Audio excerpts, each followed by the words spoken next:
Lowe's Elementary. And literally, I bought a person, he said, where are the students?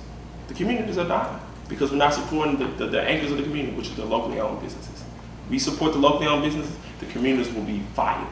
And we have to start the conversation there. Nowhere else, there. Supporting the locally owned businesses. Ms. Walker? Yes, thank you. Can you repeat the question again, please?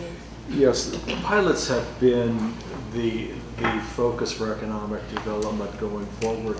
What do you, if you were on the council, what do you think should be the primary focus for economic development?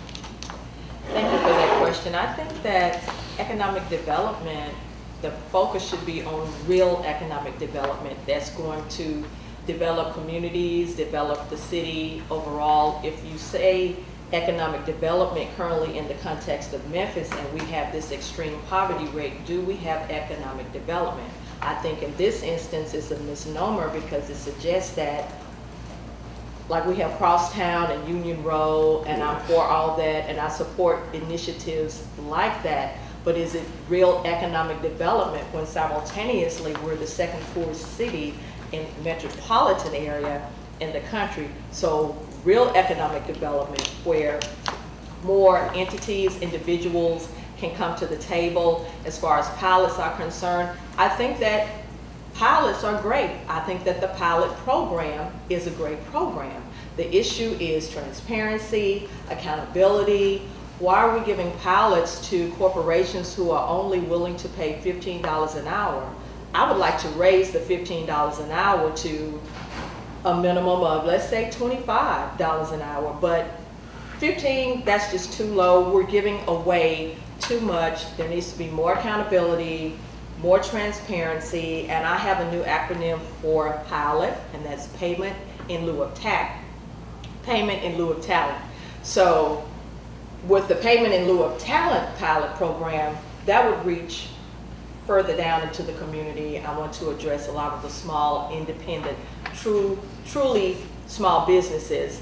The IRS defines a small business as one with 500 employees or less, but the majority of the small businesses here in Memphis and across the country, they're mom and pops. They're 2 and 3 people. They don't employ a lot of people, but they're very talented, they're resourceful, and they just need a boost. And I know what time is about up. For instance, Makita's Cookies downtown and on Airways, they're about to celebrate their 20th year anniversary this Saturday. They're blocking off the street. They're right behind Central Barbecue, and they have grown as much as they can from a financial standpoint, but they could use a pilot.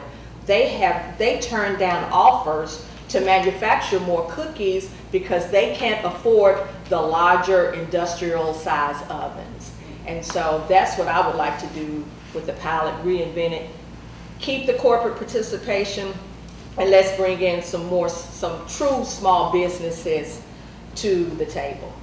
Having tried the butter cookies, I can tell you they send a bunch of those over to the Edgeboard. They get that pilot. Joking aside. Exactly. I agree. And so, I'll tell them.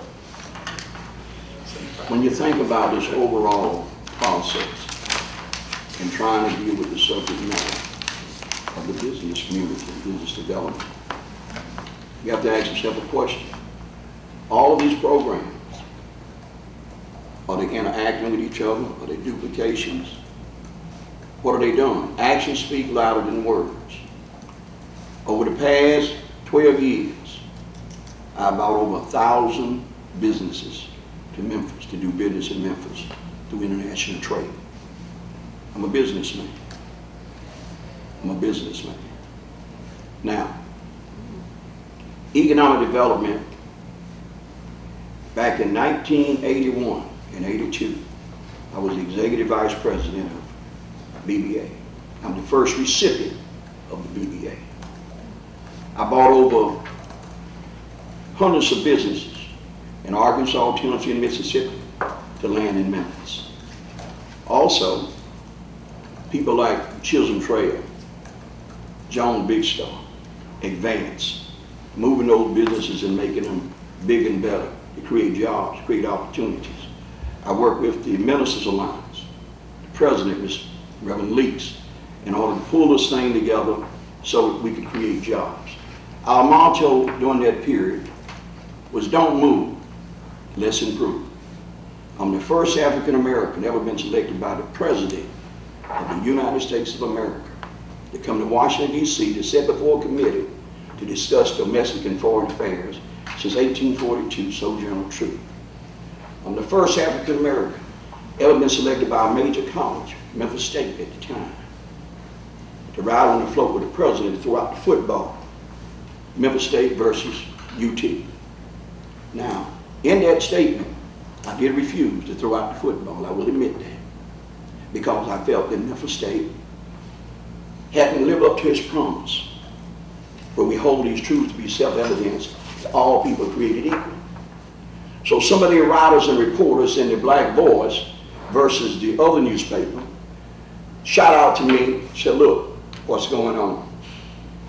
You have the newspaper here, the Helmsman, which is published by the young white kids, have a press, an editor, typesetting, have everything. But Mr. Williams, look at us. We only have a copy machine, and we have to do our writing in hand. So I talked to Dr. Cleaborn about it, and I felt like it was improper for me, based on the protest by the students, for me to ride on the float with him. I decided to disband. And Ms. Rain talked about that in 1998 or 2001, because me, Robert Harris, and Robert Rodriguez are the first three blacks to enter the Fulton Business College back in '73. But to make a long story short, Ms. Raines talked about this, and my concern was this: when the time comes for economic development in our communities, what you normally see is black preachers and white businessmen and black politicians. My position was, when the time comes for economic development in our communities, then not only will you see black preachers and black politicians and white businessmen, but you will see black politicians and white politicians, black preachers and white preachers, black businesswomen and white businesswomen, where we all can sit down at a table and serve as arbiters for our community from a political, social, economic, and educational perspective. Thank you. Nicole? Do I believe pilots are going in the right direction in Memphis, and how would I address economic development? I believe Memphis has started to get a bad reputation for being easily taken advantage of. I think we have to stop that. I think pilots that come in, we have to ask them, what are you bringing to the table for that community? Bottom line. It doesn't help us if they get all the tax breaks, but in return we get nothing. That further helps poverty in those areas where big business makes all the money and the people who need it the most see nothing. So to answer that question, I say we can change what's going on and address and be sure that anybody who comes in for payment in lieu of taxes actually brings something to the table substantial for the community and the people who live there. Yeah, y'all already gone over the poverty questions, and that's what I usually ask. But actually, I have another question sort of pertaining to that I'd like to hear your answers on. Just from my experiences in the Memphis community, I mean, I hear different things from different people. I'm originally from Jacksonville, Florida. On the one hand, we talk about jobs. Then you have people, you know, with the chamber who say that they have like 15,000 jobs here for people at a skill level that they can't fill. You have all these things going on. But then you have one other thing going on too that I hear from educators, and it's that there are opportunities in Memphis, but they have to compete with the streets. Meaning that every time I see this crime news and they hear about gang activity, I talked to a fellow some time ago who was talking about how he was raised in a gang family. Everybody in his community was raised in a gang family. And I guess my question to you all is, when it comes to combating structural issues, you know, things like, you know, that have happened for a long time, you know, because what I'm seeing is that a lot of these communities have been neglected for so long till the gangs have moved in. You know, they now influence the culture. That's what a lot of folks see. That's what a lot of kids see growing up, some of them in those families. How would you go about unraveling that conundrum? Well, try to get to, yeah, we can start. Nicole start. Yeah, you know, because if that's what you see, you know, how you get it away from that. You don't see the jobs and stuff that might be out there. I would have to say what you're saying is true. I'm in South Memphis, and I actually talk to a lot of the gang members. I'll be in the yard, they'll pull up and they'll be like, what are you doing? I'll be like, I'm cleaning up, what are you doing? And I'm asking them, are they staying out the way? And what I continue to hear from them is, a lot of them would like to do better, but how? A lot of them have not been educated. It has been generational. And again, they do what they've seen. If they've repeatedly seen their neighborhood be neglected, they don't know that there's an opportunity for a $20 an hour job.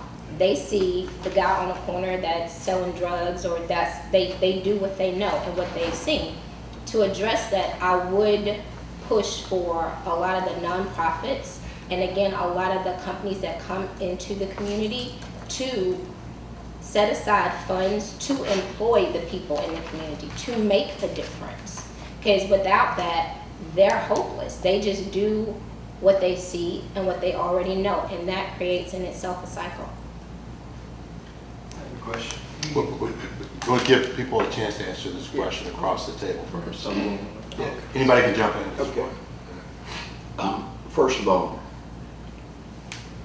crime is real. It's real. And this is why I've been working so hard the past 10 years. I just bought a business in Charleston, Mississippi, to create jobs. I've invested $4 million in the last 5 years to put out a daily newspaper, a magazine, and a radio station. I've been trying to find ways to create opportunities and jobs. Homelessness is real. Those things are real. We got to find ways to deal with it. Every day I'm talking to someone homeless.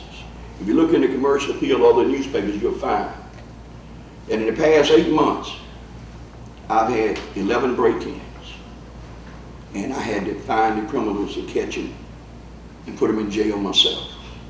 I've been in court 8 times in the last 3 weeks testifying against criminals who broke in places that me and my son had to catch and turn them into the police department. Now, you see, jobs are real, and people need jobs, people need opportunities. There's some people that don't want to work. But if we can find programs that create opportunities and create jobs, we can help eliminate a lot of this crime, and especially jobs that are willing to train people to do the job that they see, where they can go back to school and learn and earn and educate themselves all at once. This is why I adopted the Compact program. Crime is real. Poverty is real. All of these things create chaos throughout our community. And we got to find ways, as she said earlier, businesses that move into the community, hoping that they will have a way and some sympathy in their hearts to hire a lot of these people. And then you have a situation with people who have problems on the streets that are handicapped in many ways. And those people need to be looked after and helped. That's where a lot of your crime comes in at. People who are handicapped, people who are hurting, people who are sick, and they get arrested, and they go back out and do the same thing over and over and over. That has to stop. This is the only way we're going to eliminate crime. Thank you. Jamie, same question. Okay, we can repeat a question. Structural This one. gangs, how do you compete with the streets? Okay, so usually when I have a conversation about this issue, the conundrum between streets doing what their streets and the purported number of jobs after an opportunity, I go back to one saying, it is, you cannot represent me if you're not willing to walk my streets. And the reason I say that is because we can talk about jobs every single day. There's 15,000 jobs out here. There's 5,000 jobs over here, 5,000 jobs over here. But if the people who are in need of jobs are not willing or comfortable having a conversation with you, they will never find out. Because a lot of times they're disconnected from the internet. They have no means of finding out about any job opportunities unless you tell them. So, similar to Nicole, I have similar conversations, but I think the difference is my family has the means to hire them. So when we bought that car wash, we hired people in the community to come wash cars. whether it worked out or not, but we still gave them an opportunity to do something. The reason that we were able to give an opportunity because the people were comfortable having that conversation with us. Similar to our family's professional movement service. We are not hiring the traditional people. We are hiring people who fall in the category of second chance. But the reason we are able to hire them because they are comfortable having that conversation. If I lived a life on the streets, and I feel like if I go up into this establishment, they're gonna judge me because of some of the mistakes I made in my past, I'm not gonna go there. I'm gonna go to what I know. I know the Crips are gonna accept me. I know the fam, the mobs are gonna accept me. But what about these businesses that have the ability to give us a way to make a livelihood without committing a crime? Smiley's professional movement service is gonna say, we're not concerned about your past. We're concerned about what you're gonna do right now. Are you gonna make the right decision? Are you gonna show up to work on time? And if you commit that, we're gonna give you an opportunity. I think it comes back to, are the people willing to have a conversation with you? Are you willing to walk the streets to tell them about an opportunity? It can be jobs out there, but in the communities that are cut off from the internet or disconnected, they will never know about it if you're not willing to walk the streets. So how do you compete with the jobs? How do you compete with the gangs? You go to the communities, you have conversations, you say, look, I have this opportunity available. But if we're not willing, or we feel like we're sitting a little too high to have those conversations, we're always going to be in this conundrum. We have to go back into our communities, we have to go back into our streets and have those conversations saying, these jobs are available, we're not going to judge you, we want you to live a successful life without committing crimes. I think we have to go back to the streets. Can you repeat the question again? Competing with the streets, you sketched some real broad strokes about literacy and how that's a big issue, and all of that's true. But one of the things we found is that a lot of the educators and people have problems competing with the streets, and that's largely because many of these neighborhoods have been neglected for so long. It took kids to join gangs. That's part of their culture. That's the only way they see out to make money. Well, those are things that accept them. How would you compete with that cultural issue right there? How would you fix that? How would I fix? Yeah, how would you give youths a viable alternative to make them not want to join gangs to get ahead? Okay, well, I don't know if it would make them not want to join gangs, because gangs are just, when people think of gangs, there's certain stereotypes dealing with, first and foremost, crime and violence. All gangs are not about crime and violence. That's not to say that gangs don't have the capacity. I'm talking about the ones that are. Okay. I'm not saying that gangs don't have the capacity to do that, but if you mentioned the word, culture, the culture of the gangs, you have to understand the culture of the gangs before you can come into the communities and decide on that you're taking a position on what's in their best interest. So people are in gangs for many reasons, but also one component of the gang activity is revenue, is commerce. They're trying to make money, they're hustling and things like that. Yeah. So if we can provide them with opportunities whereby they can participate in and bypass some of the loopholes that keep them from, let's say, being a business owner, credit and things like that. So when I speak to my earlier comment about the pilots payment in lieu of talent, these individuals, many of them have skills and they're talented, and those skills are things with which they can make money. But when you're in business, a business license, or you may have this record over here that keeps you from doing this. So if they could receive amnesty, I'm not saying letting criminals off the hook, but if they could receive amnesty with respect to certain things where they can participate in the system, give them opportunities where they can participate in the system, legally of course, that would deter some of that activity, and they don't have to resort to crime to generate revenue and sustain themselves and their families. I would say also incentives. I would say also, let's say an incentive program, if we're going to target these individuals, let's give them some reading and comprehension testing and offer an incentive with that where they'll be willing to take the test. Once again, who's going to raise their hand and say, I need to learn how to read? But with that particular demographic, once again, I would like to know if they have reading and comprehension skills. So, because when you talk about the 14,000 jobs, if they don't have reading and comprehension skills, or these, because I had the opportunity to sit at the table with the late Phil Tierney, with some other community organizers and community servants, and my assignment was to speak to Whitehaven and adult literacy. So I have to go back to that. I know you said that there were broad strokes, but I have to go back to that. So when we talk about the gang community, do they have basic reading and comprehension skills? These 14,000 jobs, okay, we have the jobs. What are the areas? I would like to see the list, the comprehensive list. Is it stack and pack? Is it warehouse? Are they tech jobs?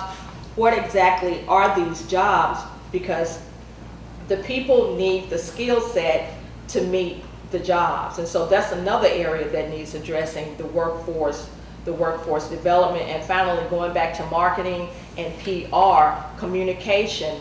If something's in the commercial appeal, if you all share some information that's of benefit to them, how many individuals in that demographic are reading the commercial appeal? So I know that the city has a PR department and all that, but we have to be creative in terms of messaging and reaching into the community. Social media, where is their attention? So we have to define who they are, come up with a profile of the gang members, and reach out to them based on that profile. So you want to communicate to them, but we have to use the communication avenues that they are connected to. And of course, the main one would be social media. Brian, I think you had a question.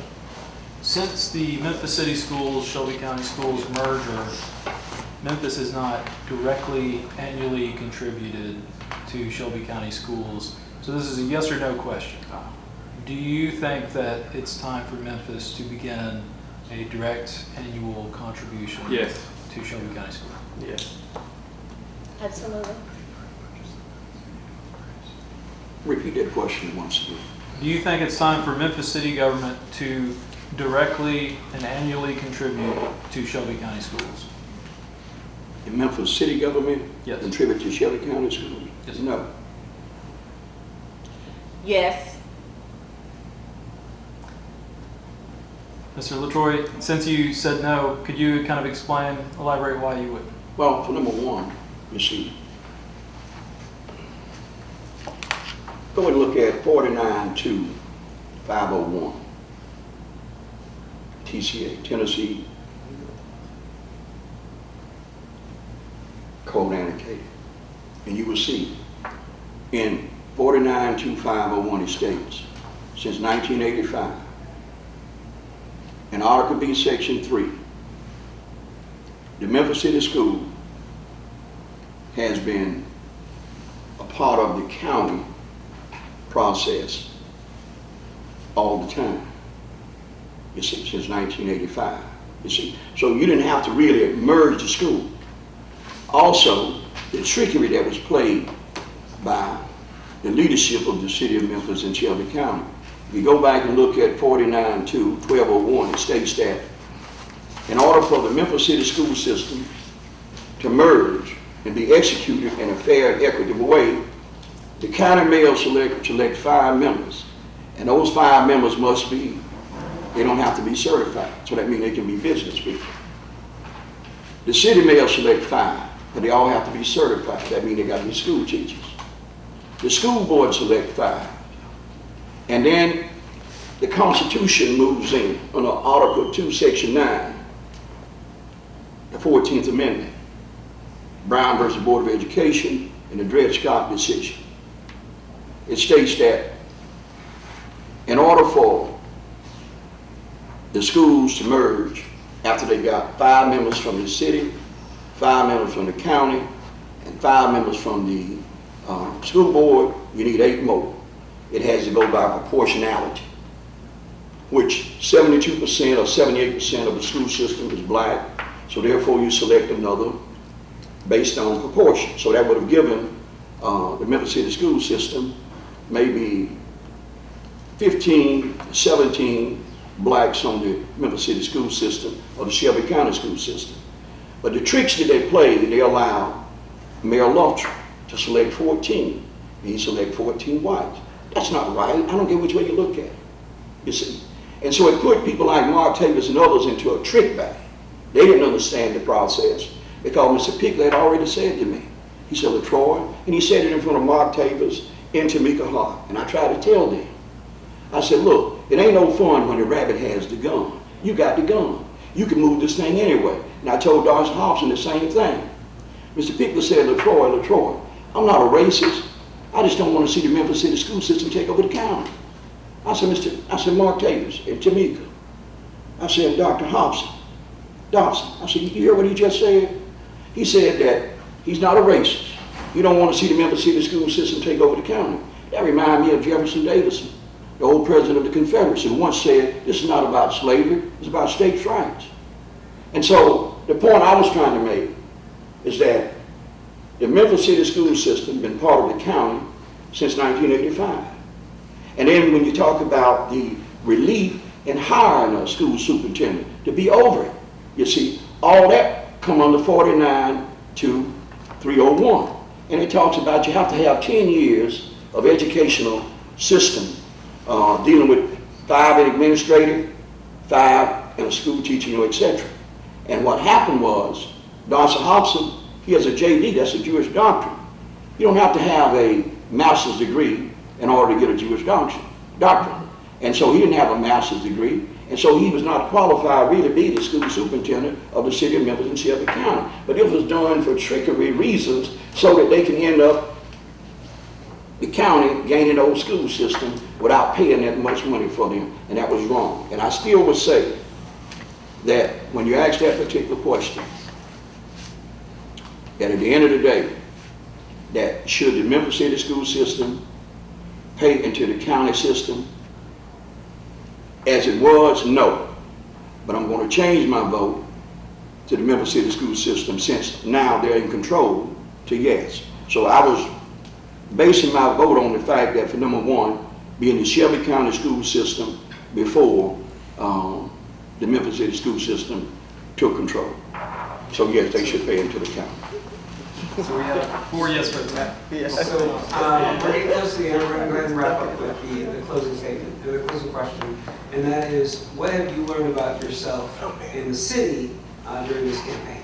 So we'll go ahead and start. It's been very interesting for me. When I've gone to speak at churches, I'm learning about my father. I've had a lot of people come up to me and talk about my dad and Cleaborn's drive-in and how a lot of the older black people in the community knew him. And I had a lady come up to me and tell me, you know, your dad helped a lot of people in the community in South Memphis. Everybody knows him. And going back to employing people in the neighborhood, my dad didn't make people fill out applications. Like even now, I'm in their old house, I've been renovating it.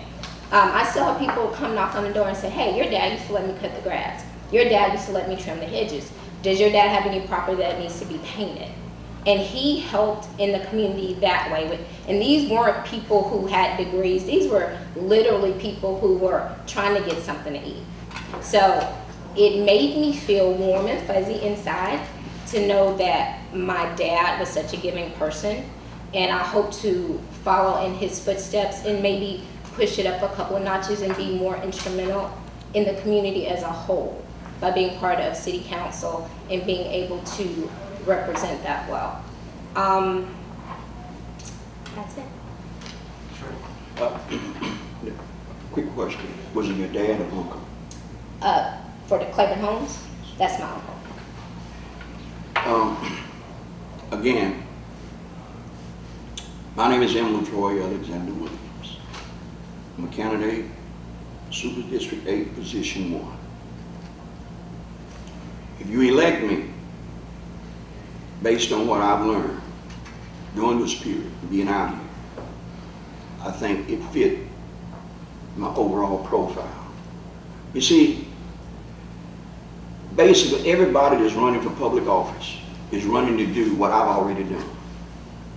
I've already done the things that they are trying to run to get elected to do. So I'm just trying to advance this process to show them, show the city council, the county commission, and the mayor and others, there are better ways to do things Because you see, you can't sit around here and collect money from big business and then determine that you want to try to help the poor. That is a contradictory. You see, that's hypocrisy. And so that's what's been happening. You see, you go and check the people who are running and check their financial statements and who's behind them. See who's giving them money. Then you ask yourself the question, is this person good for this community? What can he or she do? That's why so many people are beholden to special interests. Because they can't do nothing to help the people. Latroy-Williams is the largest black investor in South Memphis. I created businesses and jobs for the last 40 years. As Minerva Jonathan and Catherine Bauer would always say, can't be bought, can't be sold. Latroy Alexandria-Williams, Latroy Alexandria-Williams. And as Mayor Harrigan said, I should have listened to you in 1992 when I told him not to go to that fundraiser and let them people raise you $260,000 because you'll be beholden to them for the rest of your term. But he didn't listen, and he did. And when the time come in 2016, when he stood up on TV and said, ain't nothing wrong with me helping some black professionals. Now listen to me very carefully. These are not racist statements. This is just business to let you understand what's going on, you see. Because I'm one of the few people who could be racist about anything. I work with Pitt High, Big Star, Mr. Rothschild, Mr. Pitt High's father. The Monteses were some of my best friends. So I've been there, I've done that. But my position from every aspect is that it made good business sense. As I said to Kroger and many others, Kroger was doing 40% of the market throughout the city of Memphis. But 75% of it was black. And they was doing no business in the black community. So I asked them specifically, look, it made good business sense to do business with people who do business with you. The Tri-State Defender, which is a black newspaper, was about to go out of business. I had all the business. But I turned around and assured them that for number one, they was able to get the same business that I was able to get because it was fair. And then the National Newspaper Publishers Association, because of my efforts, came to Memphis and finally did a National Newspaper Publishers Association affair here in Memphis, which created quite a bit. And last but not least, I've always been in the affirmative of women. I fought for women, you understand, at Princeton University back in 1969. The first 15 women came because of the fact that I advocated, along with Dr. Kahidi and Dr. Patterson, that we must allow women into the school. And we fought tooth and nail. They put me under a program called ABC, which stands for African Black Culture. And along with Dr. Kahidi, along with Dr. Patterson, and a few other people, we worked hard. So the first 17 women entered into Princeton University back in 1969. March the 15th, look that up. 3 blacks,